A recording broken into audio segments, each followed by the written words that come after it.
Alors je vais me présenter, on va passer à ce temps, vous pouvez dire mais qui est-il ce petit jeune de 26 ans qui vient, on lui met un micro, alors c'est pas trop mon truc tout ça, et puis qui vient pour parler du Seigneur. Alors je me présente rapidement, je m'appelle Alberto Malouf, j'ai 26 ans, je suis bientôt médecin spécialisé dans la médecine d'urgence, la réanimation d'urgence, les urgences médico-chirurgicales. Dans un an, voilà, je serai médecin. Je viens du Calvados, mes origines sont au Liban, et j'aimerais devant vous, parents, grands-parents, frères et sœurs de mon âge ou plus jeunes, j'aimerais aujourd'hui vraiment accomplir le 4e commandement de Dieu qui nous dit que tu honoreras ton père et ta mère. Il n'est pas au courant, mais je vais vraiment me laisser saisir par l'Esprit Saint. Parce que si aujourd'hui, je suis là à remercier le Seigneur, à bénir le Seigneur du haut de ma jeunesse, c'est parce que derrière, il y a eu des parents qui ont prié, qui ont pleuré, qui ont supplié le Seigneur et qui ont obtenu ma conversion et mon salut. Et c'est grâce à leur prière, grâce à ce papa qui est là aujourd'hui, que moi je suis là dans cette force à vous témoigner des merveilles de Dieu. Alors je voudrais remercier le Seigneur et remercier mon père qui est là, ma mère qui n'est pas là, mais qui prie pour nous de là où elle est, pour leur prière. Et c'est aussi un message, c'est peut-être le premier message pour vous qui êtes là.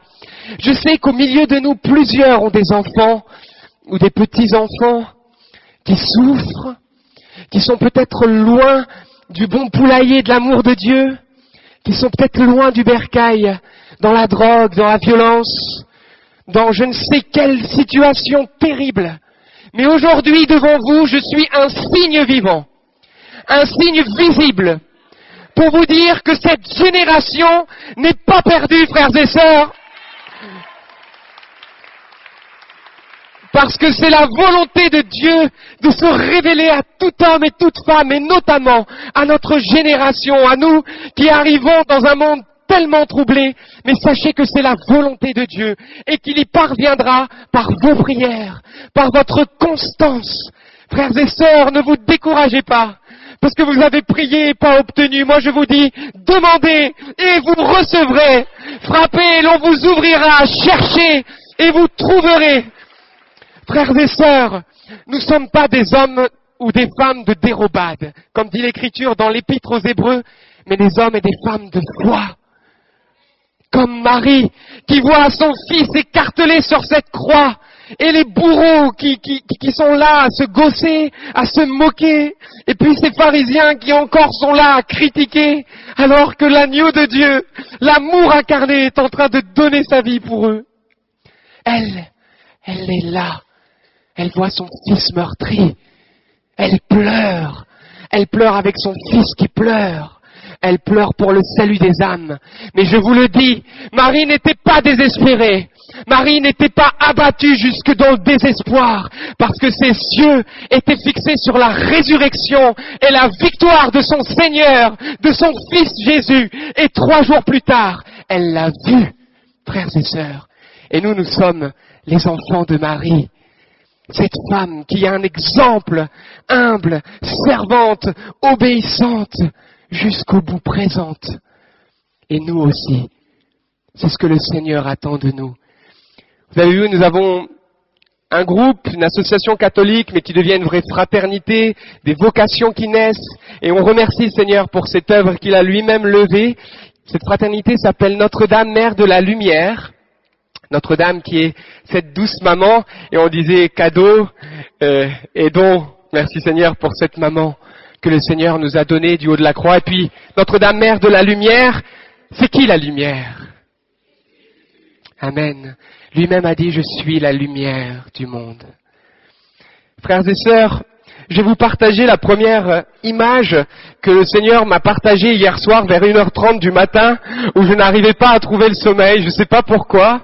J'étais dans mon lit à tourner et à me retourner, et puis à intercéder, à prier, et puis à dire au Seigneur, mais Seigneur, mais qu'est-ce que je vais bien pouvoir dire à ces centaines et ces centaines de personnes assoiffées de toi? qui ont sûrement une foi bien plus grande, bien meilleure. Et puis, le Seigneur m'a partagé quelques images et quelques grâces. Et notamment, frères et sœurs, vous savez que nous sommes dans un temps aujourd'hui où il y a beaucoup de désespoir, il y a beaucoup de tristesse, il y a beaucoup de fausses lumières qui sont proposées.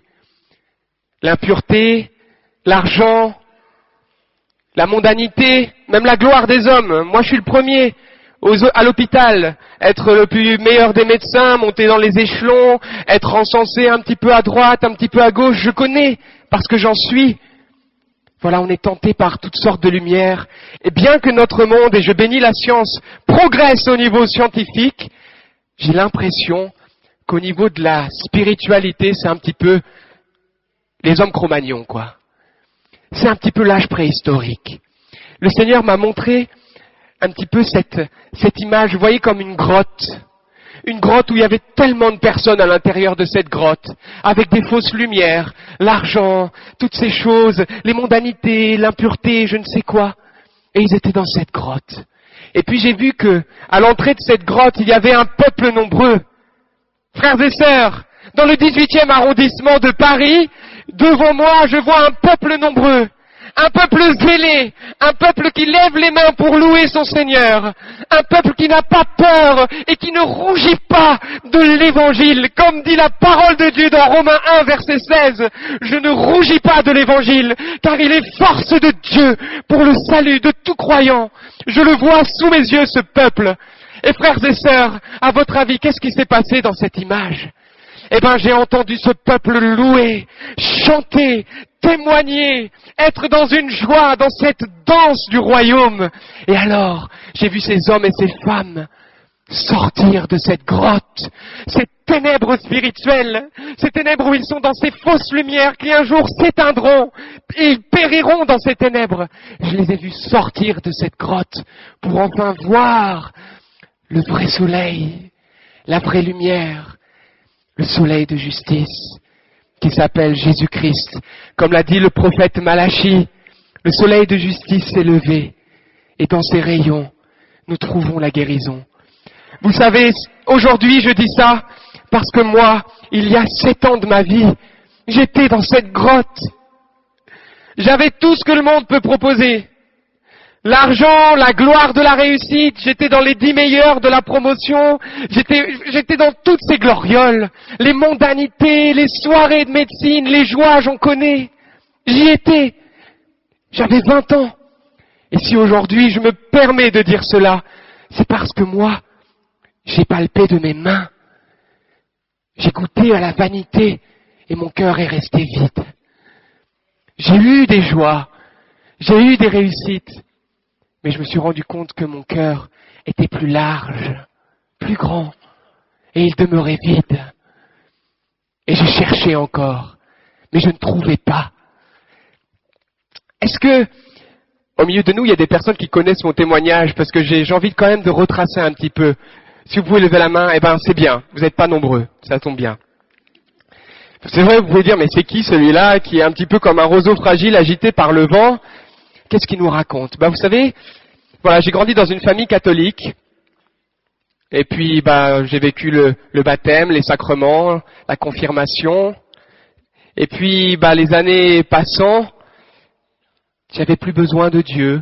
J'étais arrivé au lycée, j'étais plutôt, un bon élève et je voulais tout comprendre par la science, tout m'approprier par la science, et puis les amis et tout ça. Et du coup, Dieu, c'était plus que un petit signe de croix, et puis même le signe de croix s'est évaporé avant de me coucher. J'allais plus à la messe, je n'avais plus besoin de lui parce que je pensais qu'il était là-haut sur son nuage. J'aurais jamais cru. Et c'est pour ça que je viens témoigner. Parce que je sais qu'il y a des personnes au milieu de nous aujourd'hui, cet après-midi, qui n'ont peut-être jamais entendu parler de ce doux Jésus que nous chantons et qui peut-être prennent cette assemblée pour une bande de fous. Comme moi, il y a 7 ans, j'ai vu des assemblées pareilles, je me disais, ils sont bien fous. Et pourtant, c'est sagesse de Dieu. Et pourtant, elle est là, la sagesse. Mais ça, je ne le savais pas. Et ce qui s'est passé, c'est que, arrivé en médecine, j'ai continué à mon épopée dans cette course au néant, comme dit le psaume. Et Et arrivé en 3e année de médecine, j'ai commencé à avoir des soucis, des problèmes. Et souvent les problèmes, vous savez, Dieu n'envoie pas de problème. Dieu n'est qu'amour et bonté. Mais nous sommes tous des êtres fragiles, faibles. On est dans un monde qui n'est pas toujours très sécurisé. Il peut nous arriver n'importe quoi. Et j'ai commencé à être mal dans mon corps. Je me sentais mal, j'avais certains symptômes, j'étais vraiment embêté. Je comprenais pas du haut de mes 20 ans, de ma 3e année de médecine. Et là a commencé cette espèce de souffrance intérieure, me dire mais qu'est-ce qui m'arrive? Alors on a commencé les examens, les imageries, la biologie médicale, etc. pour essayer de voir s'il y avait quelque chose qui n'allait pas. Et puis finalement on s'est rendu compte qu'il y avait une glande qui déconnait un petit peu, des anticorps, des choses qui étaient là dans la prise de sang. Et on a trouvé que peut-être la thyroïde, voilà, c'est une glande à la base du cou, ne fonctionnait pas très très bien. Alors vous pouvez vous imaginer le choc pour un jeune de 20 ans qui pense qu'il va vivre éternellement mais par ses propres moyens, qui pense pas qu'il est venu sans rien apporter dans le monde et qu'il va de toute façon repartir sans rien emporter. Du haut de mes 20 ans, ça a été une baffe. Une bonne baffe. Et là je me suis dit mais attends, qu'est-ce que c'est que cette vie-là? Je suis en train de m'épuiser à essayer de soigner des malades qui de toute façon, ils vont mourir aussi. Et puis là je me retrouve à 20 ans, j'ai pas fait de choses mauvaises, de grandes choses mauvaises, et puis je me retrouve là, on commence à me dire que j'ai des problèmes de santé. Mais je me suis dit, mais c'est quoi cette vie? Est-ce que c'est juste manger, boire, dormir, et puis mourir un beau jour et rongé par les vers? Peut-être comme riche comme Crésus, mais frères et sœurs, ne vous attachez pas à ces choses de la terre. Je les vois tous les jours, les personnes mourir sous mes yeux, que ce soit aux urgences ou dans les autres services, je les vois. Je me souviendrai toujours de cet homme qui est venu aux urgences et qui était bien habillé, etc., mais qui pleurait comme un bébé. Et quand je suis rentré dans son box, c'était après cette rencontre avec le Christ que je vais vous poursuivre ultérieurement. Quand je suis rentré dans son box et qu'il pleurait comme un bébé, mais je me suis dit, mais qu'est-ce qui lui arrive à cet homme-là d'une 50aine d'années? Et puis je voyais qu'il pleurait, et puis qu'il commençait à se lamenter, et puis il a commencé à m'énumérer des choses. Il m'a dit, mais moi j'ai des maisons, j'ai des voitures, j'ai tellement d'argent et tellement de biens, mais tout ça, c'est du vent. Il commençait à faire un problème de santé relativement grave, et il s'est rendu compte que toute sa vie, il a couru pour obtenir des biens, et le jour où il les a obtenus, il y en a même qui meurent avant de les obtenir, ils meurent parce qu'ils essaient de les obtenir, d'autres les ont et se rendent compte que c'est pas ça qui rend l'homme heureux. Et j'en avais un exemple sous mes yeux qui pleurait, et qui disait tout ça c'est du vent, et qui était dans le désespoir. Quand j'ai entendu ce cri, alors j'ai compris qu'il n'était pas le seul, et qu'il y avait véritablement un mensonge qui était sur notre monde. Ces faux trésors, cette vie qui n'est pas la vraie vie que Dieu veut pour nous. Et là j'ai dit, Seigneur, ce que tu m'as montré, ce que tu as fait dans ma vie, fais que je puisse en rendre témoignage, parce que je ne veux pas que des hommes et des femmes meurent dans le désespoir, sans que personne ne leur ait annoncé l'espérance qu'il y a un bon Dieu qui est Père, qui les aime, jusqu'à avoir donné son Fils, donné ce Fils unique. Imaginez-vous un bon Dieu qui vient jusqu'à nos pieds pour nous les laver. Imaginez-vous les pieds de Saint-Pierre. Il était poissonnier, en gros, de pêcheur. Il devait puer à 10 kilomètres le saumon ou le poisson pourri. Le Seigneur n'a aucune crainte de s'abaisser à ses pieds. Ce Dieu qui ne craint pas ta misère, qui ne craint pas ton péché, qui ne craint pas ta pauvreté, mais qui est venu l'embrasser. Lui qui a porté la croix, qui est ta croix, qui est ma croix. Et non seulement il l'a porté, mais il a été cloué sur cette croix. Il est devenu péché pour nous. Il est venu extraire de nos vies le péché, le mal. Il est venu vaincre la mort et nous donner la vie. Et comme dit l'Écriture, le Fils de Dieu est venu afin que quiconque croit en lui ne demeure pas dans les ténèbres, mais ait la lumière de la vie. afin que quiconque croit en lui ne périsse pas, mais ait la vie éternelle.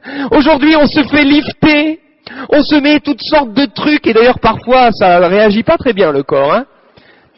Ça rate plus que ça ne marche pour cette vie éternelle, parce qu'on veut vivre sans mourir. Mais le Seigneur est venu apporter cette vie éternelle, et cette vie réside en lui, en Jésus, qui est le chemin, la vérité et la vie, qui mène au Père, et nul ne peut voir le Père si ce n'est par Jésus, le Messie attendu par les Juifs, ce doux Seigneur qui est tellement beau. Et si vous pouviez le connaître comme, et moi je le connais tellement peu, mais du peu que j'ai pu rencontrer Jésus, quand on le rencontre, quand on fait cette rencontre personnelle, alors on n'a pas peur de lui abandonner ses biens, de lui donner sa vie, de lui confier notre famille, de tout lui confier, parce qu'il est un Dieu d'amour, parce qu'il est un Dieu de pardon, parce qu'il est un Dieu tout-puissant, qui veut ton bonheur, contrairement à ce qu'on peut dire aujourd'hui sur la foi, ces mensonges. Si tu crois en Dieu, tu pourras plus, tu pourras ci, tu pourras ça. Il est venu pour que nous devenions libres, dans la dignité des fils et des filles de Dieu que nous sommes. Dieu est mon Père, le Créateur du monde est mon Père, il est notre Père, il est ton Père, et cela est la vérité. Et ma voix, si je ne disais pas cela, je serais un menteur, comme ce monde bien souvent qui ment. Si aujourd'hui, je n'annonçais pas cette bonne nouvelle, si ma voix aujourd'hui ne retentit pas dans la basilique Sainte-Jeanne d'Arc pour ma génération, je serais un menteur. Et je ne serais vraiment pas digne de ce trésor que Dieu m'a donné. Mais sans peur devant vous, sans peur d'être jugé, parce que je sais qu'au milieu de nous, il y a des juges qui réfléchissent moins mais qui jugent plus vite, et moi j'en étais, et le Seigneur forcé, vous savez, à un moment donné c'est très simple, le Seigneur nous montre notre misère, nous montre notre pauvreté, et on a toujours un choix, c'est soit de dire Seigneur, oui c'est vrai, je suis fragile, je suis pécheur, j'ai besoin de toi. J'ai besoin d'un sauveur. Ou, vous pouvez dire, moi, j'ai besoin de personne. Et c'est pas grave. Vous savez, dans la tombe, il y a personne. Rassurez-vous.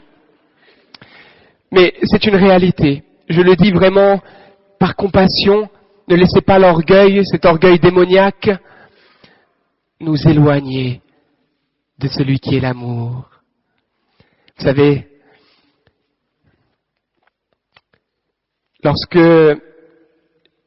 on a dit tout ça, ces problèmes de santé, mes parents priaient beaucoup pour moi, mais moi je voulais pas entendre parler de prière. Je voulais pas revenir à la messe, tout ça, c'était une espèce de fumée, je comprenais pas tout ça.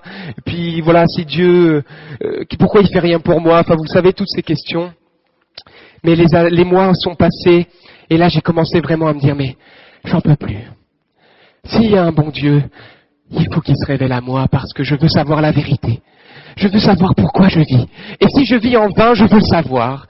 Si le néant, et c'est ça qui est pour moi, qui est quand même, moi j'aime la science, j'en suis. Mais vous savez que la science est éclairée par l'Esprit Saint, elle vient de Dieu, elle est bonne. Mais quand elle est éclairée par Dieu, sinon elle devient une idole et on s'égare. Mais le néant, frères et sœurs, le rien, le hasard, regardez ce monde, regardez-vous. Regardez l'amour, regardez la nature, regardez le corps humain, tellement il est beau, parfait, blessé par le péché, mais à la base, le Seigneur avait fait une création parfaite. Quand je vois ça, j'ai du mal à croire que le néant, le rien, peuvent manifester un monde si beau. Mais comme dit l'Écriture, Dieu a appelé le néant à l'existence. Parce que lui est de toujours à toujours. Et il était là. C'est scientifique, hein. Mettez une pièce vide, faites rien dans cette pièce, que ça soit absolument néant, vous revenez 500 000 ans plus tard, elle reste vide, hein. Ou sinon, mieux que ça, mettez des Legos ensemble, imaginons, et puis secouez la boîte, hein. 5000 ans plus tard, on verra si vous avez construit la tour Eiffel, j'en doute aussi. Je crois qu'ici, il y a l'Esprit de Dieu, créateur et intelligent, qui a créé un monde par amour. Ça va de la simplicité quand je vous le dis comme ça. Et pourtant, parfois, c'est bien obscur pour les auteurs scientifiques. Mais des bons scientifiques, et je pourrais vous en nommer à l'appel, des Pascal, des philosophes et d'autres, ont compris que, oui, il y a un bon Dieu. Et plus que parler de la science, aujourd'hui, ce bon Dieu veut se révéler à chacun d'entre nous. Je le crois et je le sais, comme dit l'Écriture, c'est aujourd'hui le moment favorable. C'est aujourd'hui le jour du salut. Le Seigneur ne veut pas attendre avant de vous bénir. Il veut pas que vous continuez votre chemin jusqu'à vous prendre un mur ou une voiture ou que vous soyez diagnostiqué cancéreux, incurable pour qu'au bout d'un moment vous disiez « Oh mais il faut que quelqu'un me sauve ». Non, il veut que dès le départ de votre vie, il veut la bénir. Il veut que vous puissiez vivre chaque jour avec lui, sous son regard paternel, sous son regard bienveillant, vous protéger, vous bénir, vous faire du bien. Et je peux vous le dire, ça fait 7 ans que le Seigneur a touché mon cœur, mon corps, et je le bénis devant vous. Et ça fait 7 ans que pas un jour de ma vie j'ai regretté. Pas un jour. Et alors que je cherchais, je me posais toutes ces questions, je priais peu, mon père un jour vient avec 2 billets, il me dit « Bon Alberto, on peut plus te voir souffrir comme ça. » J'ai pris 2 billets, un pour toi, un pour moi. Je dis, mais papa, où ça? Il me dit, en Bosnie-Herzégovine, à Medjugorje. J'ai pris 2 billets sans assurance. Alors ça, c'était l'argument de choix de papa, parce que ça a un coût, vous savez, des billets. J'ai pris sans assurance. Et on part dans 15 jours.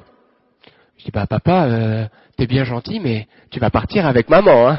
Parce que moi, dans 15 jours, j'ai des examens juste après les vacances, et ça va être mort. Moi, c'est mes examens qui vont primer. Et mon père, il n'avait pas pris d'assurance, mais il avait une assurance. Vous savez laquelle? Son assurance était dans le Seigneur. Et il m'avait confié dans ses mains. Et même si je disais non, lui continuait à prier avec confiance. Et vous savez quoi? La veille du voyage, je ne sais pas comment, Dieu sait, mais dans mon cœur, j'ai ressenti comme un désir irrésistible, un désir d'aller faire ce petit voyage en Bosnie. Et ce qui fait que le lendemain, je me suis retrouvé dans l'avion qui volait en Bosnie, et puis sur les routes de Bosnie qui tanguaient, j'étais nauséeux, il y avait une petite, une foule moins nombreuse, un bus, allez, je sais pas moi, une trentaine, une quarantaine de personnes, mais aussi fous de Dieu que vous. Ils ont commencé à sortir les chapelets, à chanter, à louer, et là je me suis dit, oh purée, oh non, je suis tombé dans un quart de fou psychiatrique, là, qu'est-ce que je fais ici? Et pire que ça, le guide, alors je me dis peut-être le guide, lui, c'est quelqu'un de sage.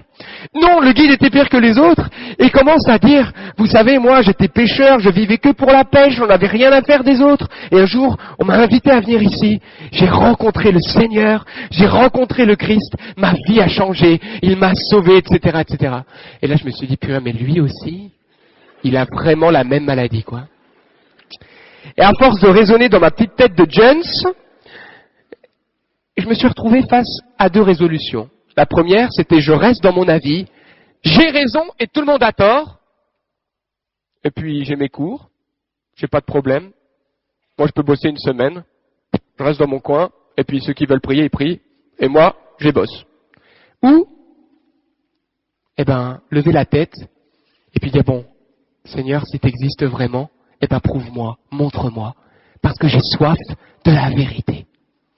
Et si au milieu de nous, il y a des hommes et des femmes, je parle même aux jeunes, ceux qui ont mon âge ou moins jeunes, plus jeunes, pardon, qui cherchaient vraiment le sens de votre vie, vous dire mais c'est quoi la vérité? Pourquoi je vis? D'où je viens? Où je vais? Frères et sœurs, j'avais cette même question et j'ai eu une réponse. Et une réponse qui a été forte, un peu comme Paul à Damas. J'étais peut-être bien endurci, alors le Seigneur, il n'avait pas d'autre moyen avec moi. C'était le... Et j'ai eu mon chemin de Damas. J'étais dans ce bus et j'ai dit, bon, Dieu, moi je te connais pas. Tout le monde a l'air de te connaître, mais moi je te connais pas. J'ai été baptisé, certes, c'est vrai. J'ai dit, mais bon, si tu existes, montre-moi. Si c'est vrai ce qui est écrit dans l'Évangile, montre-moi. Si c'est vrai que tu nous as tellement aimés, que tu as envoyé ton Fils, qui nous a tellement aimés, qu'il a donné sa vie pour que nous soyons sauvés de la mort et du péché. Si c'est vrai tout ça, qu'il n'est pas venu nous juger mais nous sauver. Si c'est vrai qu'il faisait toutes ces guérisons, qu'il ressuscitait les morts pour attester sa toute-puissance au ciel et sur terre. Si c'est vrai qu'il ouvrait les yeux des aveugles, les oreilles des sourds, que les boiteux bondissaient comme des cerfs, comme disait le prophète Isaïe, si c'est vrai comme il est dit dans Matthieu 8, à partir du verset 16, le soir venu, on lui a amené de nombreux démoniaques, il chassa les esprits d'un mot et il guérit tous les malades, afin que l'oracle du prophète Isaïe s'accomplisse. Il a pris nos infirmités et s'est chargé de nos maladies. Si c'est vrai ça, parce que c'est étonnant. Moi je lis ça, soit c'est vrai, soit c'est un conte de fées et c'est une supercherie qui marche depuis 2000 ans. Mais il n'y a pas l'un ou l'autre. Soit le Christ a vraiment vécu et il est le sauveur, soit c'est du mensonge. Mais le Christ a dit, je suis la vérité, et la vérité ne ment pas, et je suis aujourd'hui pour attester cette vérité qui règne auprès du Père. Et vous savez, moi je suis fragile comme vous, il y a encore quelques minutes, mon frère me cherchait, j'étais caché derrière le Saint-Sacrement là-bas, tout tremblant, me disant, Seigneur, ils sont quand même bien nombreux. Je pense qu'il va falloir trouver quelqu'un d'autre. Mais je vous dis parce que c'est une réalité. Je suis un corps chétif tout tremblant.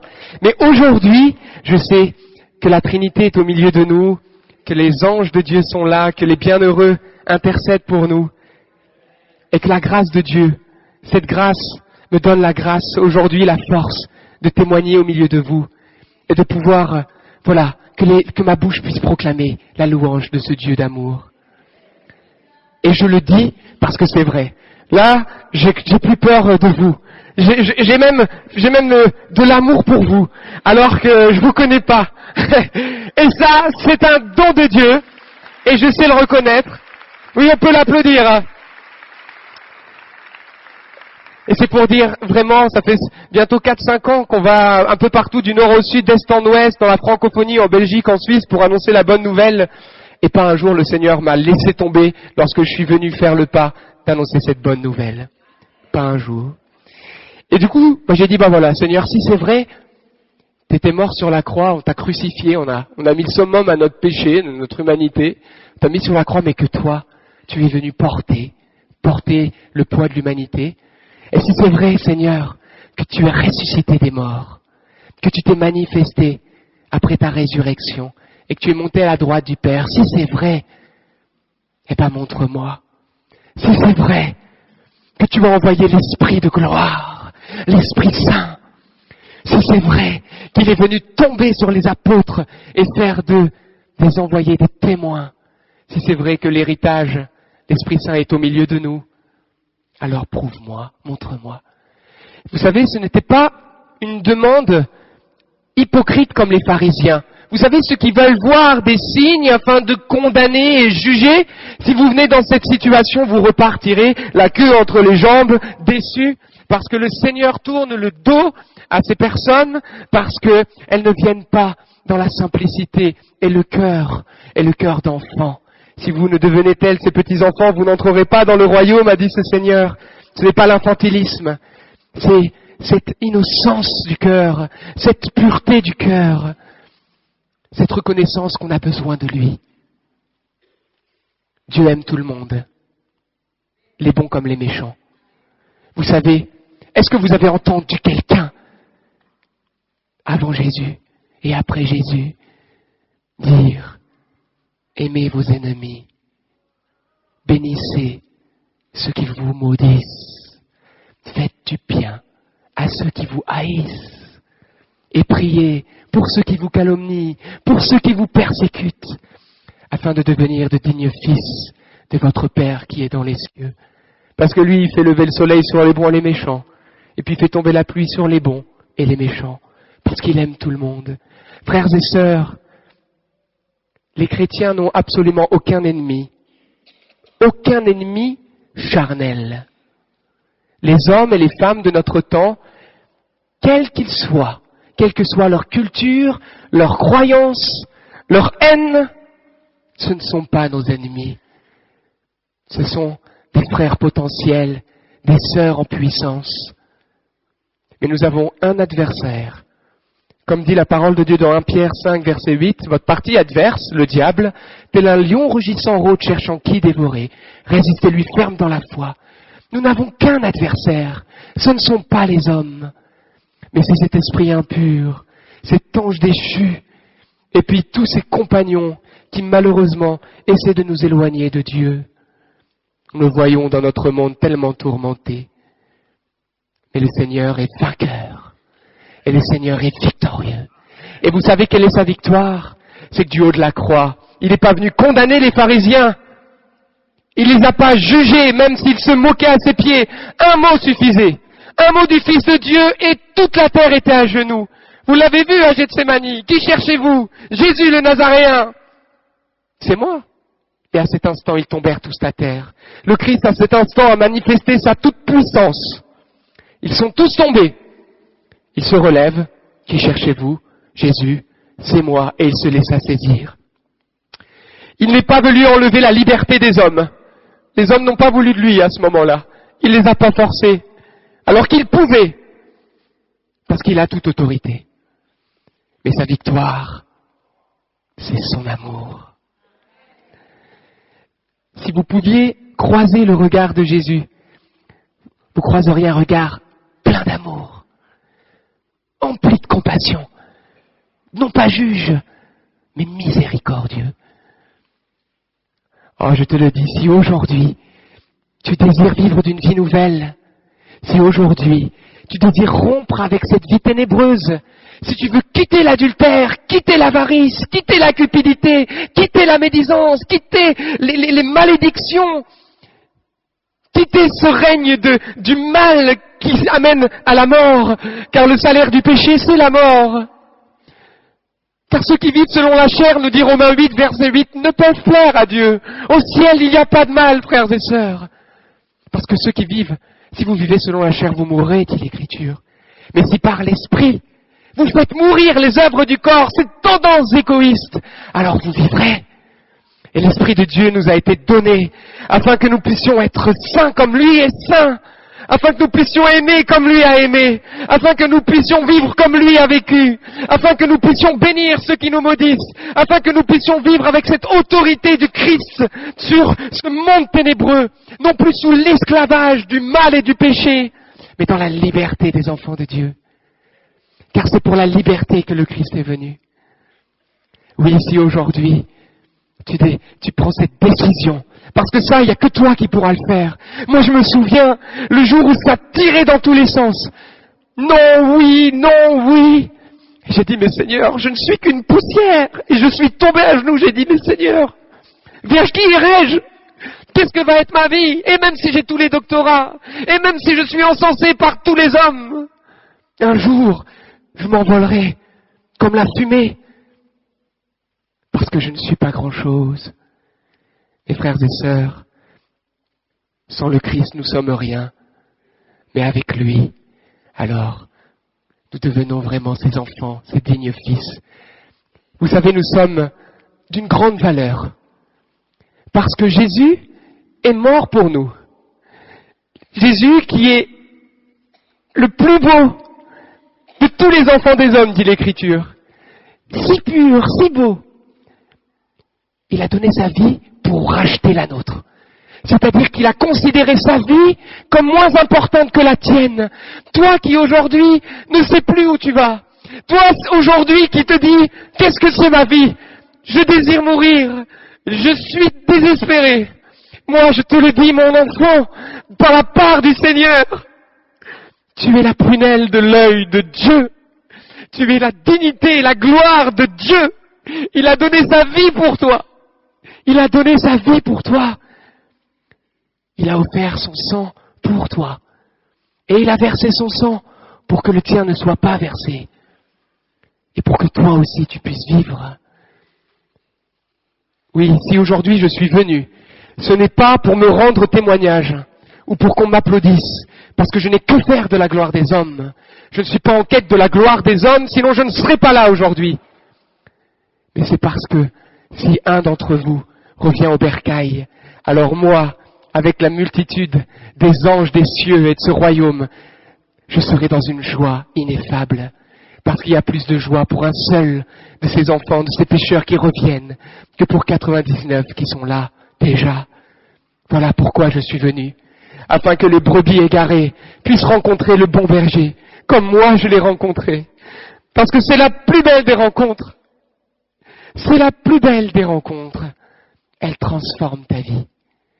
Tu ne seras plus jamais le même. Plus jamais. Et tu ne regretteras jamais ta vie passée. Si aujourd'hui, tu prends la décision de tourner le dos à cette vie dans les ténèbres, eh bien sache que devant toi, il y a ce bon Père qui a les bras grands ouverts et qui t'attend. Et frères et sœurs, je sais qu'aujourd'hui, ce ne sera pas simplement une démonstration d'une sagesse ou de paroles, de langage, mais la puissance de Dieu va venir opérer au milieu de nous des merveilles et des prodiges, des signes, et je sais qu'au milieu de nous, plusieurs seront guéris instantanément aujourd'hui, plusieurs seront délivrés. Pourquoi ? Pas parce que je l'ai décidé, mais parce que le Christ lui-même l'a dit. Voilà les signes qui accompagneront ceux qui auront cru dans Marc, dans le dernier chapitre, au chapitre 16. Voilà les signes qui accompagneront ceux qui auront cru. Ils chasseront les démons, ils parleront des langues nouvelles, ils saisiront des serpents, et même s'ils boivent quelques poisons mortels, cela ne leur fera aucun mal. Ils imposeront les mains aux infirmes et ceux-ci seront guéris. Je pourrais vous donner beaucoup de témoignages des dernières guérisons qu'on a vues pour la gloire de Dieu. Guérisons qui ont amené une conversion, frères et sœurs, parce que c'est la pédagogie du Christ. Non seulement que la parole de Dieu soit entendue, mais que la puissance de la parole de Dieu soit vue également, comme le Christ l'a manifesté. N'oubliez pas la parole de Dieu dans Luc verset 7. Qu'est-ce qui se passe dans Luc verset 7 ? Jean-Baptiste, qui était plein de zèle, n'oubliez pas, il pointe du doigt Jésus, il dit lui, c'est l'agneau de Dieu qui enlève les péchés du monde. Il baptisera le Seigneur des Seigneurs. C'est quand même pas mal comme mission. Il va se retrouver en prison. Et dans cette croix, cette souffrance, dans sa prison, il enverra 2 de ses disciples pour dire à Jésus, est-ce que c'est toi qu'on attend ou est-ce qu'on doit en attendre un autre ? Et qu'est-ce que va répondre Jésus ? À ce moment-là, il est dit que Jésus faisait beaucoup de miracles, beaucoup de guérisons, beaucoup de signes. Il leur a dit, allez rapporter à Jean ce que vous avez vu et entendu. Il n'a pas dit, allez rapporter à Jean ce que vous avez entendu, mais ce que vous avez vu et entendu. Qu'est-ce qu'ils ont vu ? Il est écrit, les aveugles voient, les boiteux marchent, les lépreux sont purifiés, et les sourds entendent, les morts ressuscitent, et la bonne nouvelle qu'on entend est annoncée aux pauvres.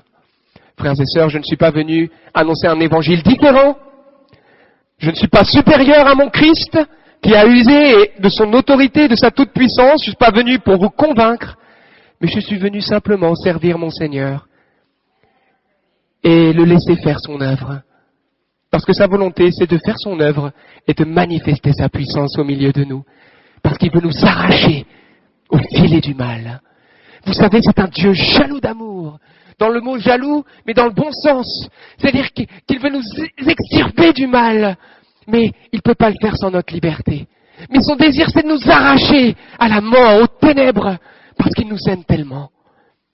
Oui, c'est pour détruire les œuvres du diable, dit l'Écriture, que le Fils de Dieu est apparu. Il est venu pour nous sauver. Et moi, si je suis là, c'est parce qu'il m'a sauvé. Et vous allez vite vous en rendre compte. Je vais poursuivre mon petit témoignage. Je vous avais dit au début, je parle plus vite que je ne réfléchis. Alors je commence mon témoignage et puis, parfois je vais revenir sur mon témoignage. J'ai fait cette prière. J'ai dit, Seigneur, montre-moi. Et là, on peut se dire, il a une vision, il s'est passé quelque chose, non. C'est absolument rien passé. Si ce n'est que j'avais fait la première vraie grande prière de ma vie, depuis peut-être bien longtemps. Et j'avais dit, Seigneur, montre-moi. Et en fait, ce qui s'est passé, c'est que on est arrivé sur le sol de Medjugorje. Et à peine, ça va être mon témoignage, le plus sincère, j'ai ressenti cette paix, une grande paix, qui m'a comme enveloppé. J'ai senti une paix toute divine, toute céleste. C'est comme si vos inquiétudes d'un coup disparaissaient. Vos peurs, vos craintes, vos soucis, vous savez, ça chemine, ça marmotte, ça me mouline. Enfin, j'invente des mots là, c'est pas grave. Et tout ça dans la tête. Et puis d'un coup, on se sent bien. Et là, je me dis, mais qu'est-ce que c'est que cette paix ? C'est probablement psychologique, c'est un peu l'effet de masse. Je me suis dit tout ça. Et puis j'ai dit bon, c'est vrai que je me sens bien, je me sens vraiment bien. Et il se trouve que, moi je voulais un signe de Dieu, et il se trouve que c'est mon père qui a eu cette grâce, non par mérite mais par grâce, parce que tout est grâce de Dieu que le Christ lui-même nous a mérité. C'est lui qui donne. Mais qu'est-ce qui s'est passé? Mon père a eu cette grâce de voir de ses yeux la Sainte Vierge qui portait l'enfant Jésus dans ses bras. L'enfant Jésus qui était debout et qu'elle emmitouflait. Il était un petit peu étonné, mon papa. Mais ça n'arrive pas tous les jours. Et puis surtout quand on s'y attend pas.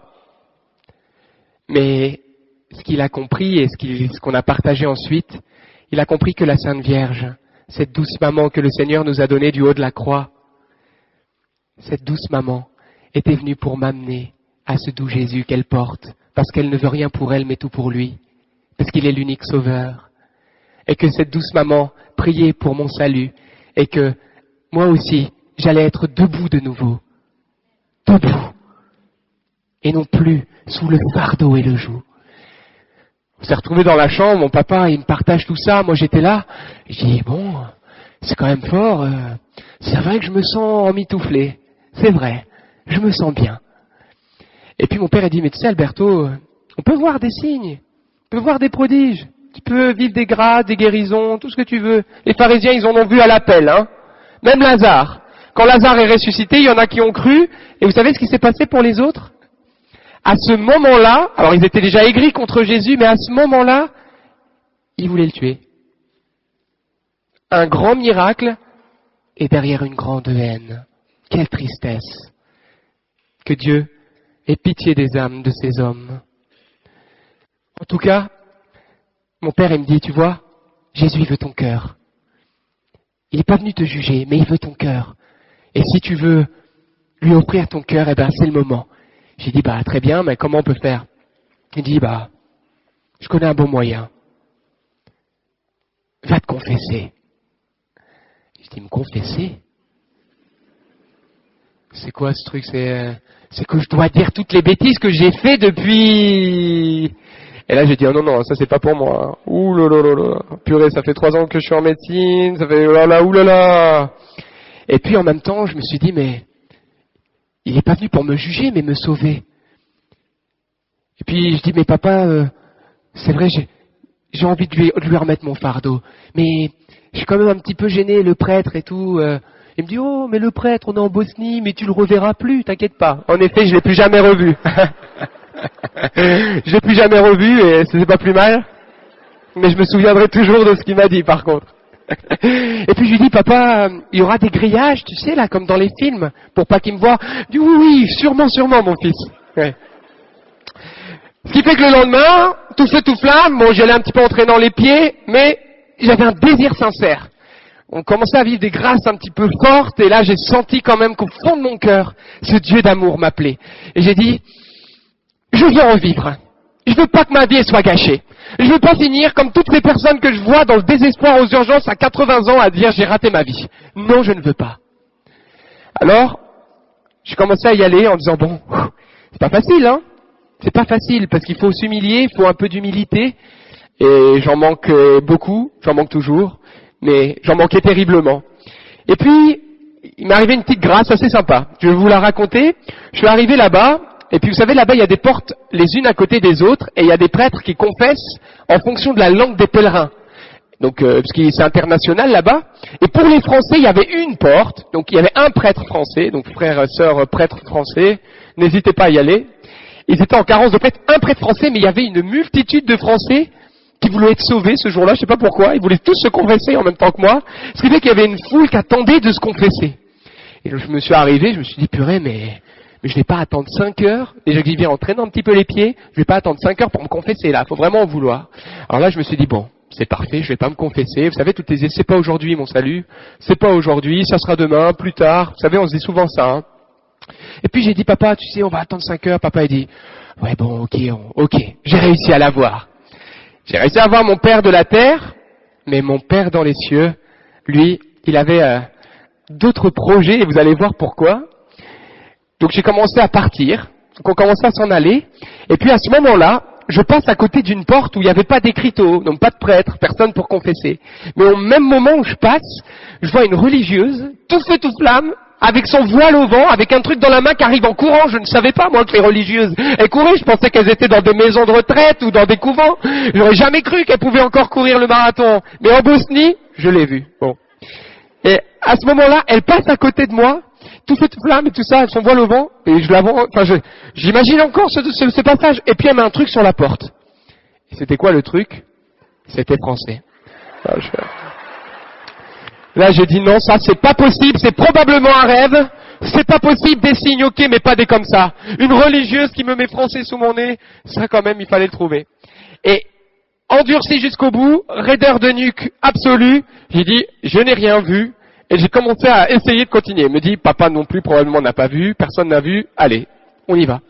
Mais non seulement mon père a vu, mais les Français qui attendaient, je peux vous dire que cette religieuse n'est pas passée inaperçue, mais ils ont vu aussi. Ce qui fait que les Français qui attendaient, qui voulaient pas attendre, ils sont tous rappliqués. Et puis je me suis retrouvé premier d'une nouvelle liste d'attente. Bon gré, mal gré, je sais pas.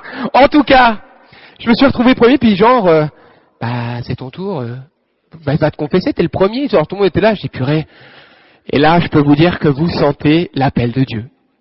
Je peux vous dire que dans mon cœur, j'ai compris que le Seigneur m'attendait. C'était l'heure de la douche. Ça faisait des années que je puais à 10 kilomètres, et le Seigneur l'a dit, lui, c'est le Karcher, c'est comme aux urgences, les plus graves d'abord, donc lui, il l'a mis devant, enfin c'est moi quoi, hein, devant la porte, et lui c'était Karcher direct. Et puis je me suis dit bon, il va aller voir le grillage, c'est bon, j'y vais. Puis je rentre, et puis malheureusement, peut-être j'avais pas assez de sous à l'époque, mais il n'y avait pas de grillage. Et du coup, je me suis retrouvé face à face avec ce prêtre, et je bénis Seigneur pour nos prêtres qui sont les représentants du Christ sur cette terre, qui sont loin de l'onction, de ce sacerdoce royal, éternel, qu'on doit les aimer, nos prêtres. Que nul au milieu de vous ne méprise l'un d'eux, ne critique l'un d'eux, je vous en prie. Au nom de Jésus, je vous en prie. Par l'intercession de Marie, je vous en prie. Aimez-les. Ce sont des hommes comme vous, mais ils ont été choisis pour représenter ce doux Seigneur. Leurs mains, ce sont les mains du Seigneur. Ils nous amènent le corps du Christ sur cet autel. Ils nous donnent le sacrement du pardon. Ils ont l'autorité du Seigneur. Aimons-les. Je peux vous dire que vos critiques ne feront rien, à part vous-même vous lier et vous rendre identiques à ces démons qui passent leur temps à critiquer l'Église.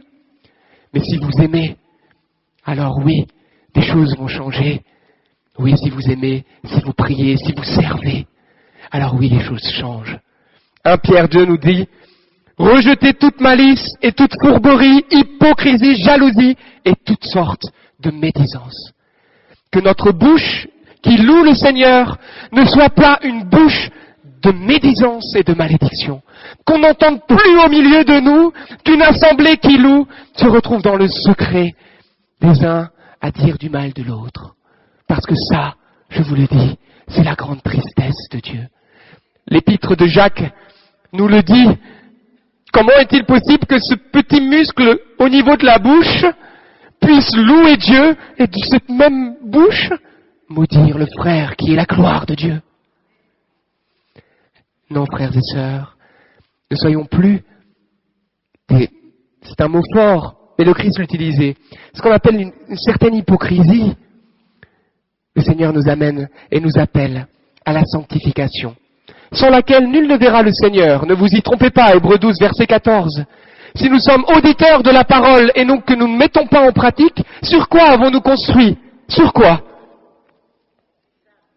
Sur le sable. J'entends la parole, mais j'en fais rien dans ma vie. J'ai bâti sur le sable. Où est-il? Où est-il ce roc sur lequel je fais ma vie? La tempête vient et ma vie s'écroule. Mais aujourd'hui, frères et sœurs, nous sommes des auditeurs de la parole, mais fondés sur le roc, parce que nous avons ce désir ensemble que le Seigneur fasse de nous des saints et des saintes pour cette génération. Amen. Qui veut aujourd'hui pouvoir représenter ce Seigneur et le laisser nous sanctifier, le sanctifier pour qu'il soit un saint et une sainte pour cette génération, qu'il lève la main sans peur. Eh ben, ils vont avoir du boulot au Vatican, frères et sœurs. Ils vont avoir du boulot parce qu'au 18e arrondissement, je le proclame et je le prophétise. Frères et sœurs, ce n'est pas que des paroles vaines.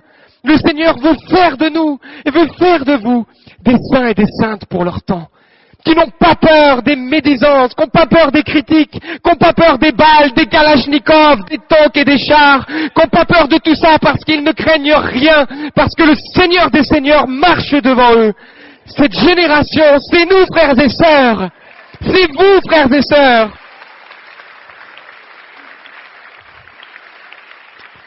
Oui, ne rougissons pas de l'évangile que nous avons reçu. Parce que si nous n'annonçons pas, qui annoncera? Vous êtes plus de 1000, je sais plus combien. Je me dis, mais le 18e arrondissement, mais 1000 personnes brûlées du Saint-Esprit. Mais dans une semaine, il faut aller, je sais pas, il y a un stade de foot par ici, mais c'est la réalité, frères et sœurs. C'est que nous sommes les pierres vivantes de l'édifice spirituel qui est l'Église. C'est par vous que le Seigneur va passer pour toucher les cœurs. La foi naît de ce qu'on entend dire, nous dit Romains 10, verset 17. Et ce qu'on entend dire vient de la parole du Christ. L'avez-vous entendu, cette parole? Eh bien aujourd'hui, que faites-vous de cette parole? Je la pose aussi à moi, vous savez, parce que je suis le premier concerné dans tout ça. Je suis le premier concerné. Mais laissons-nous interpeller par le Seigneur. Laissons-nous un petit peu titillé par sa parole, parce qu'il veut notre bonheur. Et du coup, je me suis retrouvé devant cette porte et je suis tombé face à ce prêtre. Et je suis tombé à genoux, à côté, et puis là j'ai offert mon fardeau. Ça a mis un peu de temps, je crois, une bonne demi-heure. Quand même, il fallait. Et puis j'ai reçu l'absolution. Et ça a été, je peux le dire, la rencontre que j'ai faite avec Jésus, miséricordieux. J'ai compris à quel point il m'aimait, et à quel point il me pardonnait, et qu'il n'avait que faire de mon péché. Mais ce qu'il voulait, c'était de faire de moi un enfant plein d'amour, heureux, et vivant sous sa douce parole. Et j'ai reçu le pardon de Dieu, et le prêtre m'a dit, va Alberto, aujourd'hui tu es une créature nouvelle. Une créature nouvelle. Va et resplendis. Je me suis relevé, et là j'ai senti à quel point je me sentais en paix, une paix toute divine, comme si j'avais l'impression de voler comme une petite colombe. Je comprenais pas, je marchais comme sur du coton, je pleurais, tellement j'étais touché par la grâce. Et c'est pour ça que je vous le dis, allez-y à la confession, parce que c'est un sacrement donné par Dieu, un sacrement de guérison intérieure et même physique. On a des témoignages où le Seigneur vient retirer, extirper ce péché qui est un fardeau qui nous écrase. Et moi, je l'ai senti. Et je peux vous dire que depuis ce jour, j'étais un homme nouveau. J'ai vu là-bas la puissance du Saint-Esprit. Le Seigneur, à travers les prêtres qui chassaient des démons, des personnes qui étaient délivrées, des personnes qui étaient touchées par la puissance du Saint-Esprit. Et je me suis dit, mais qu'est-ce que c'est que ça? Qu'est-ce que c'est que ce truc? Et là, on m'a dit, mais tu sais que c'est l'Évangile? C'est rien de plus que l'Évangile. Je dis, ah bon? Il dit, oui. Et là, j'ai commencé à lire l'Évangile. Je me suis dit, mais alors, c'est vrai? Tout ce qui est écrit ici, c'est vrai. Je le vois de mes yeux et je le vis moi-même. Il se trouve que je suis rentré de ce pèlerinage à Medjugorje. Ma mère, elle n'a rien compris. Elle a vu un mort partir et un vivant revenir. Je n'avais plus qu'un mot sur la bouche. C'était, mais maman, Dieu existe. Je l'ai rencontré. Il y a vraiment un bon Dieu. Il y a vraiment un bon Dieu qui nous aime. Il a choisi tous les hommes. Il veut sauver tout le monde. Il veut se manifester à tous. Il est bon, maman, Jésus est vivant. On s'est dit, mais vraiment, qu'est-ce qui lui est arrivé à celui-là? Et puis aujourd'hui, vous savez, quelle grâce dans la famille. Et puis avec d'autres jeunes, on s'est rencontrés dans l'aumônerie étudiante, on a commencé à prier ensemble. Et puis nous avons reçu ce qu'on appelle l'effusion du Saint-Esprit. L'Esprit de Dieu est tombé sur nous. Et les dons et les charismes ont été répandus. Et on a reçu ces paroles prophétiques qu'un jour, on était dans la petite crypte de cette petite place où on était à l'aumônerie, qu'un jour on annoncerait la bonne nouvelle aux nations. On s'est dit, oui, peut-être on s'enflamme un petit peu les oiseaux. Mais il se trouve que depuis 4 ans, c'est ce qui se passe. Depuis un peu plus de 4 ans et demi maintenant, le Seigneur vraiment nous envoie. Pourquoi? Pour simplement témoigner avec simplicité, comme vous le voyez. J'ai rien à vous apporter de plus que cette rencontre. Mais si, en fait, ce que le Seigneur veut vous donner aujourd'hui, c'est lui-même. Il veut se donner à chacun d'entre nous, et particulièrement à toi qui entends ma voix et qui peut-être n'a jamais fait cette rencontre avec le Seigneur. Sache que tu es un choisi de Dieu, sache que tu es aimé de Dieu, sache que tu es béni, sache que tu as été désiré par lui, et qu'aujourd'hui, le Seigneur ne supporterait pas de vivre un jour encore loin de toi. Laisse-le venir dans ton cœur, parce qu'il veut y faire sa demeure. Et alors, on a commencé à aller un petit peu partout annoncer les bonnes nouvelles. Et qu'est-ce que nous avons vu, frères et sœurs? La puissance de Dieu se manifester. Dans tous les lieux où nous allions, la puissance de Dieu se manifestait, les démons étaient chassés, et même quand on chasse les démons. Parce que lorsque le Christ est là, Satan, lui, il fuit et il déguerpit. Qu'on n'entende plus dire, frères et sœurs, chez les chrétiens, qu'on a peur des démons, qu'on a peur des maléfices, des sorciers, des marabouts, que le Christ a mis sous ses pieds, serpents et scorpions, comme il a dit dans l'Écriture, lui qui a dit que rien ne pourra vous nuire. Qu'on n'entende plus, frères et sœurs, dans nos églises chrétiennes, la peur du démon, frères et sœurs, parce que c'est un mensonge du diable. C'est une réalité absolument horrible. Sainte Thérèse d'Avila, elle s'est rendue compte de la gloire de Dieu et disait, le démon fuit quand je suis là. Le démon fuit quand je suis là parce que la gloire de Dieu, parce que l'Esprit de Dieu habite en moi. Mais lorsque tu doutes, frères et sœurs, comme Pierre, alors tu coules. Alors tu coules et les démons, eh ben oui, ils commencent à te grappiller un peu de place. Mais frères et sœurs, tu as reçu l'autorité du Christ. Tu es la gloire de Dieu, le Fils unique de Dieu a donné sa vie pour toi. Tu es le Fils et la fille de Dieu. Les démons ont été vaincus par le Seigneur. Ils essaient, il y a à combattre. La parole de Dieu nous dit que ce ne sont pas contre des adversaires de sang et de chair que nous avons à lutter, mais contre les principautés, les puissances, les régisseurs de ce monde de ténèbres, les esprits du mal qui habitent les espaces célestes dans Ephésiens 6:12. Nous avons à lutter, mais nous avons toujours la victoire. C'est même pas comme si on disait, peut-être que je vais perdre, gagner. Non. Le Seigneur nous l'a accordé par le don de sa vie. Soyons des hommes et des femmes de foi. Croyons à ce que nous avons reçu. Parce que c'est par la foi que le Christ peut faire des merveilles. Lui-même disait souvent aux malades qu'il advienne selon ta foi. Parce que rien n'est impossible à celui qui croit, dit l'Écriture. Et moi, je te le dis aujourd'hui, tu crois en Dieu, tu crois dans le Seigneur, et je te le dis, rien n'est impossible pour toi.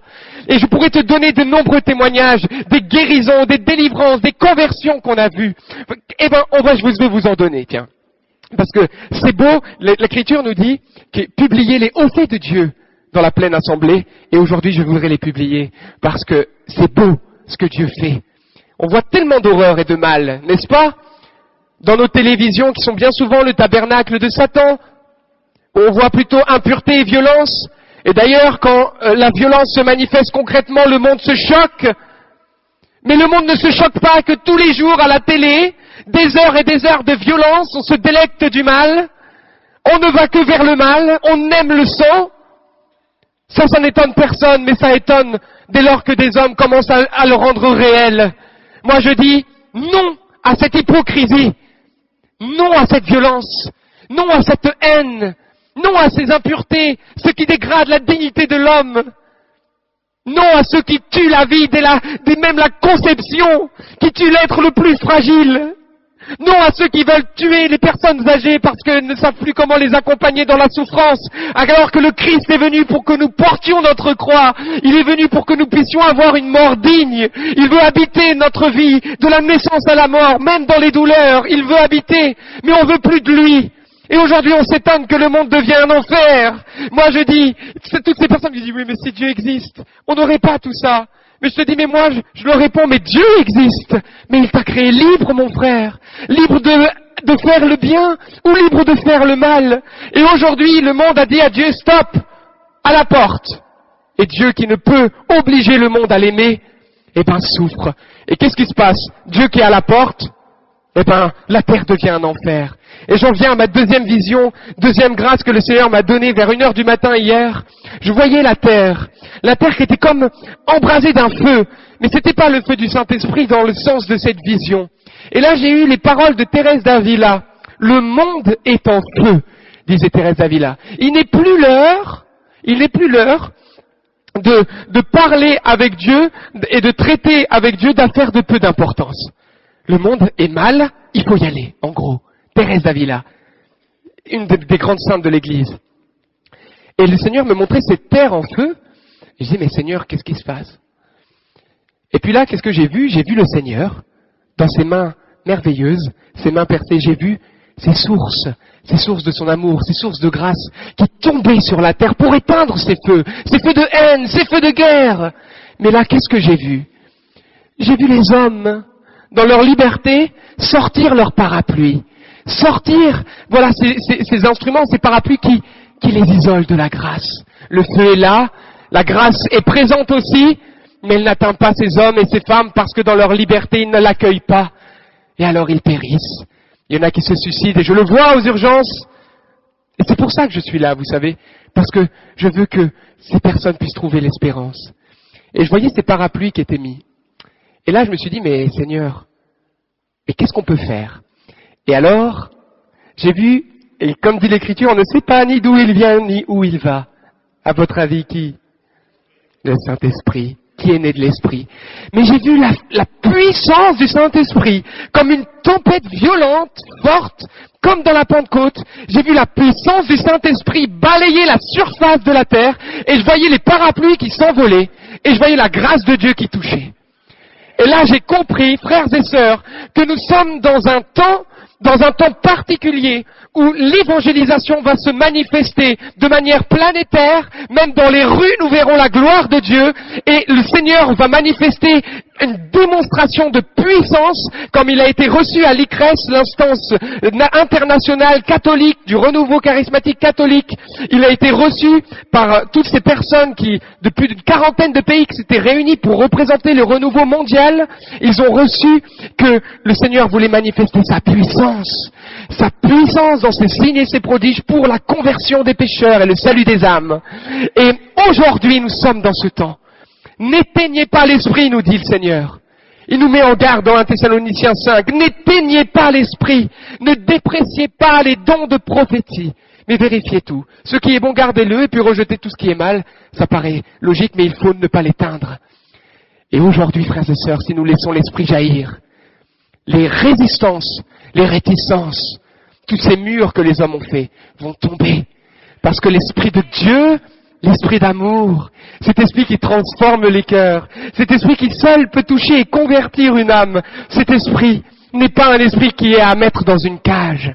Il est l'esprit de gloire qui planait sur les eaux dès la création du monde.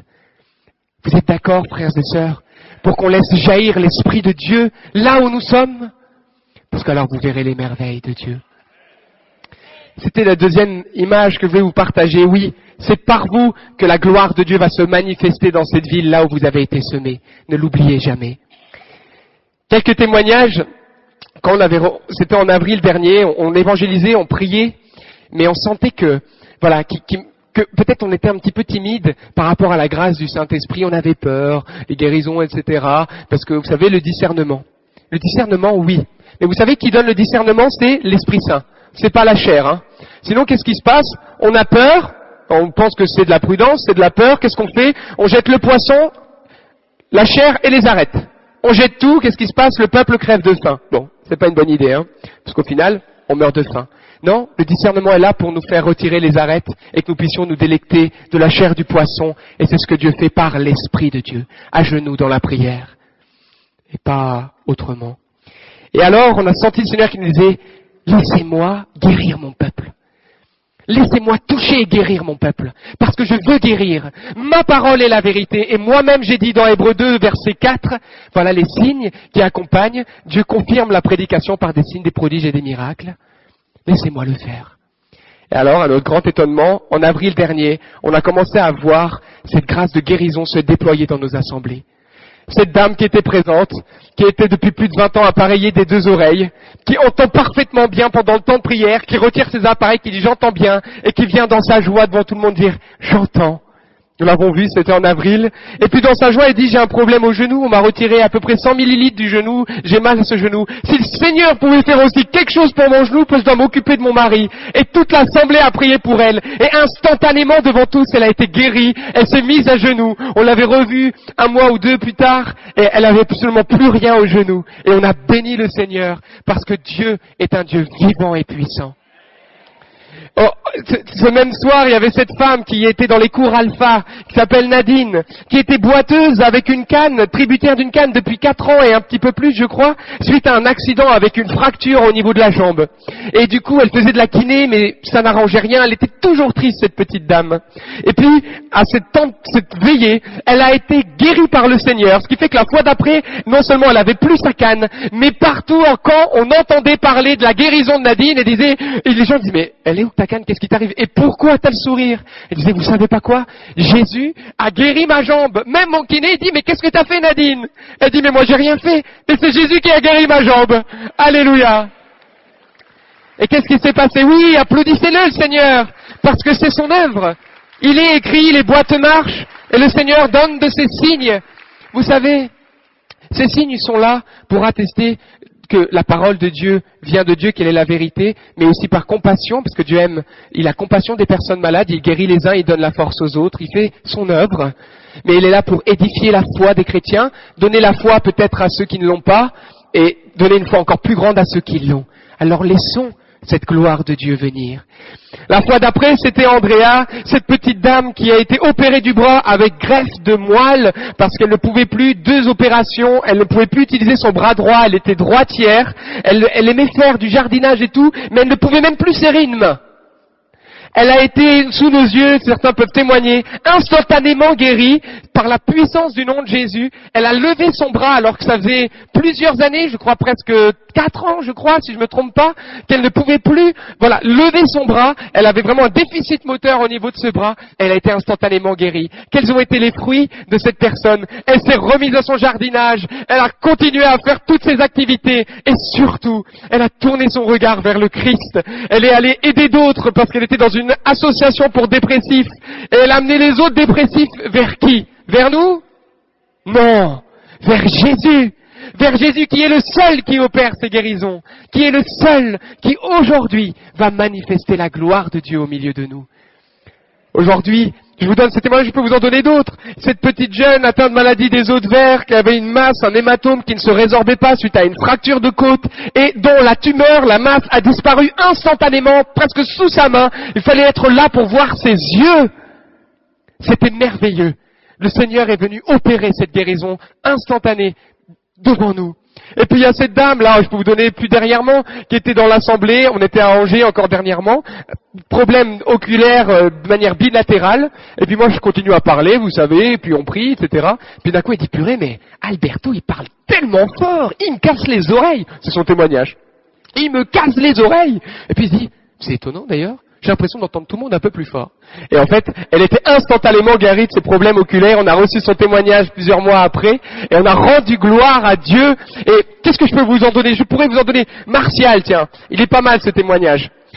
Vous savez, vous connaissez tous Acte 3. Qu'est-ce qui se passe dans Acte 3? Pierre et Jean remplis du Saint-Esprit arrivent au temple. Qu'est-ce qu'ils voient? Un mendiant, impotent. Qu'est-ce qui se passe? Il m'en dit, il a dit, est-ce que vous n'avez pas quelque chose pour moi? Il lui dit, regarde-nous. On n'a rien à te donner, mais ce qu'on a, on te le donne. Au nom de Jésus, lève-toi et marche. Lève-toi et marche. À l'instant même, ses jambes se raffermirent, il marchait. Et qu'est-ce qui s'est passé? Il n'est pas resté devant. Il est rentré dans le temple de Dieu et il a glorifié Dieu. Une guérison qui amène une conversion et une action de grâce. Toutes ces guérisons que nous avons vues, nous en avons vu les fruits de quoi? De conversion et de salut. Parce que vous savez, la guérison pour elle-même sert à rien. Tous les malades que Jésus a guéris il y a 2000 ans, ils sont morts aujourd'hui. Bon, ceux qui ont cru en lui sont au paradis, mais ceux qui n'ont pas cru en lui, faut prier pour leurs âmes. Mais ce que je veux vous dire, c'est que la guérison physique en soi n'est jamais une fin. Ce que Dieu veut avant tout, c'est notre cœur. Et vous savez, on a des personnes qui souffrent, qui sont peut-être pas guéries, qui souffrent, mais qui portent leur croix avec le Christ et qui rayonnent d'un rayonnement énorme, parce qu'ils sont ces Simon Sirène de notre temps, qui aident le Christ, voilà, et qui communient aux souffrances de Jésus. Et ça aussi, c'est beau. On pourrait vous donner 1000 témoignages, là, on pourrait laisser Marthe témoigner, qui a une maladie incurable et qui fait partie du groupe et que le Seigneur donne la force à chaque fois aux missions. Elle a une rémission. Je peux donner son témoignage. Dieu la veut en mission. Elle a toujours une rémission en mission. Non, c'est véridique. Véridique. Et en même temps, elle est dans une joie, une onction qui sont la signe manifeste de la présence du ressuscité. Il y a Martial. C'était un pauvre qui était devant la porte du temple. On a finissé cette louange glorieuse, et puis lui, il était là, en train de mendier. Et puis on s'est dit, mais attends, nous on est à l'intérieur, on prie, on voit la gloire de Dieu, des miracles, des prodiges. Et puis lui, il est en train de mendier à la porte du temple. Mais il faut quand même qu'on lui parle avec lui. Et puis on a parlé, on a échangé avec lui, puis il nous a dit que c'était un enfant battu de la DAS, illettré, qui ne sait pas lire, qui ne sait pas écrire, avec de lourds problèmes de santé, et qui ne croit pas en Dieu, comme il nous a dit, pas baptisé. Alors là, je peux vous dire, donnez-moi un discours persuasif. Battu, la DAS, c'est pas lire, c'est pas écrire, dans la drogue. Donnez-moi un discours. Là, vous savez, il n'y a que Dieu. Dieu veut pas le toucher, lui, parce qu'il est plus grave que les autres? Non. Et vous allez voir ce qu'il a fait pour lui. On a dit, mais tu crois en Dieu? Il dit non. Je dis, mais si Dieu existait, qu'est-ce que tu lui demanderais? Il a dit, moi, je voudrais qu'il guérisse mon cœur. Tellement il était souffrant, mal dans son cœur. On a dit, très bien. Alors on a commencé à prier autour de lui, juste à la porte de l'église, à l'entrée. Et puis à ce moment-là, l'un d'entre nous lui dit, mais t'as un problème oculaire, on voit, t'as des grosses lunettes. Est-ce que tu veux qu'on prie aussi pour la guérison de tes yeux? Il dit, faites, mais de toute façon, moi je crois pas en Dieu. On dit, très bien. Il a enlevé ses lunettes, puis on a commencé à prier. Et pendant qu'on priait, voilà, on a loué, chanté l'Esprit Saint, et on a invoqué le nom de Jésus sur lui. On lui a dit, regarde maintenant comment tu vois. Parce qu'il voyait absolument rien, comme il dit, tout à fait flou sans ses lunettes. Et il ouvre les yeux, puis il regarde autour de lui, puis il écarquille un peu les yeux, puis il dit, c'est son premier mot, moi je l'entends toujours me dire, il me dit, nickel. Il voyait nickel. Alors j'ai dit, nickel. Alors les autres mendiants disaient, ah bon, c'est vrai et tout. Il dit, ouais, nickel. Et puis il dit, bon, dans sa joie, il n'est pas resté devant, il est rentré dans l'église, et puis il est tombé nez à nez avec François, un des jeunes du groupe, et il lui a dit, moi avant, pas croyant, mais aujourd'hui, croyant. C'est véridique, vous allez voir ce qui s'est passé. C'est tellement beau de laisser l'esprit agir, frères et sœurs. À ce moment-là, on commence à lui dire, tu connais un petit peu Jésus, on lui annonce un peu qui est Jésus, et puis il nous dit qu'il n'est pas baptisé. Il a reçu le don de la foi, il nous a dit, j'ai senti comme une chaleur visiter mon cœur, sans aimer. Il a toujours une parole de réconfort maintenant, Martial. Et ce qui s'est passé, c'est que, de manière extraordinaire, il a été baptisé, quelques mois après, baptisé le 31 août, dans cette belle église de Saint-Jean, où il a été baptisé, et aujourd'hui, c'est vraiment un témoin de l'amour de Dieu. Il donne des tracts, il évangélise, il est rempli de la grâce de Dieu, et il a toujours une belle parole pour nous édifier. Merci Seigneur. On peut rendre gloire à Dieu. Ça, c'est ce que nous avons vu ces derniers mois. Oui. Et c'est pour ça que, je ne sais pas quelle heure il est, mais comme disait notre frère tout à l'heure, on ne peut pas, moi, ni mes frères et sœurs, prendre votre place dans les choix de vos vies. On ne peut pas désirer la guérison à votre place. On ne peut pas désirer se blottir dans les bras de Jésus à votre place. Ça, c'est entre vous et Dieu. Et moi, je viens simplement pour vous dire oui. Il est ressuscité des morts, je l'ai rencontré. Et aujourd'hui, son esprit est à l'œuvre. Et en cet instant même où je parle, l'Esprit de Dieu est au milieu de nous. L'Esprit Saint balaye ce lieu par sa gloire, et le Seigneur me montre déjà que plusieurs ont déjà été guéris à travers le simple fait de la prédication et du nom de Jésus annoncé. Plusieurs déjà sentent cette grâce, et nous allons continuer à prier. Et nous allons prier aujourd'hui, si vous le voulez, pour la guérison des personnes qui souffrent dans leur corps, dans leur cœur, dans leur esprit aussi, parce que le Christ aujourd'hui veut délivrer son peuple et veut manifester sa gloire au milieu de nous. Et moi je vous dis, frères et sœurs, lorsque 2 ou 3 se réunissent en mon nom, comme dit Jésus, je suis là au milieu d'eux. Il est là, le Seigneur. Si ensemble aujourd'hui nous disons, Seigneur, nous voulons voir ta gloire, alors nous verrons sa gloire. J'ai jamais vu Jésus rabrouer une personne qui faisait un excès de zèle dans la foi. Lisez les Écritures. Cette femme hémorroïde qui a l'interdiction de toucher quelqu'un va le toucher. Et Jésus va être touché, elle sera guérie. Bartimée l'aveugle, il criera 2 fois, et même la première fois on va lui dire tais-toi. Mais il criera 2 fois. et il sera guéri. Aujourd'hui, le Seigneur vient vers toi et te dit, mon fils, ma fille, que veux-tu? Que veux-tu que je fasse pour toi? Que veux-tu que je fasse pour toi? Et moi je vous dis, ne mettez pas de limite à la puissance de Dieu, parce qu'il est ce Dieu qui ressuscite les morts, qui ouvre les yeux des aveugles et les oreilles des sourds, qui délivre les lunatiques, les dépressions, les maladies qui amènent à la tristesse et à la mort. Le Seigneur est venu vainqueur des ténèbres. Aujourd'hui, il te dit simplement, viens à moi. Viens à moi et je te comblerai. Viens à moi et je te rassasierai. Viens à moi et je te consolerai. Viens à moi et je te guérirai. Viens à moi. Aujourd'hui, Jésus est là, son cœur ouvert, avec un regard si beau qui transperce l'âme. Il t'appelle. Tu es son choisi. Aujourd'hui, il te dit,